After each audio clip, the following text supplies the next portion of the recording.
आपके लिए हानिकारक है।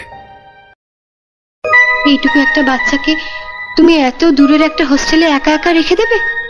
কি করবো বলো, বিয়ে করেছি, কোথায় একটু আনন্দ ফুর্তি করে কাটাবো তা নয়, এই হারামজাদাটাকে আমাকে ট্যাঁকে নিয়ে নিয়ে ঘুরতে হবে। তাই বলে তুমি ভাবতে পারবে না দিদি, ও এমন একটা জায়গায় আমাকে মা বলে ডেকে ওঠে না যে লজ্জায় আমার মাথা কাটা যায়।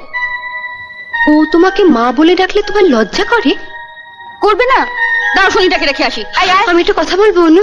যা বলার তাড়াতাড়ি বলো। ওকে আমায় দিয়ে দাও না। তোমায় দিয়ে দেবো? হ্যাঁ দেবে।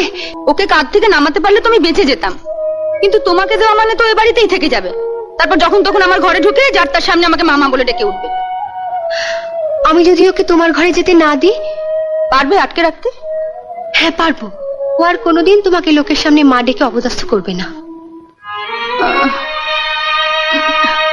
দাঁড়াও, তোমার ঠাকুরপোকে একবার বলে দেখি। আপদটাকে তাহলে দিয়েই দিই, কি বলো? হ্যাঁ, তবে এমনি দিও না, ও একটা শর্ত করে নেবে। বলো কি শর্ত?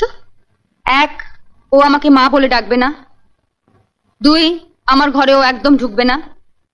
3, ওর অসুখ বিসুখ করলে সব দায়িত্ব তোমাদের, আমাকে একদম ডাকবে না। ওর পিছনে একটা টাকাও আমরা খরচ করতে পারবো না। ঠিক আছে, তোমরা নিশ্চিন্তে হনিমুন সেরে এসো। ফিরে এসে দেখবে রাহুল তোমাকে একদম ভুলে গেছে। উফ, এটা যদি করতে পারো না দিদি। আসি দিদি।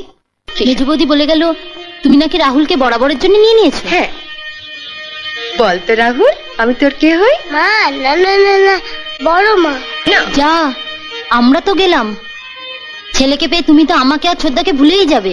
দুর্বোকা, শুনলে না? আমি রাহুলের বড় মা আর তোমাদের ছোট মা। অনেক ভাগ্য করে জন্মেছিলি, তাই এমন মা পেলি। না না মা না, বড় মা। চল রাহুল।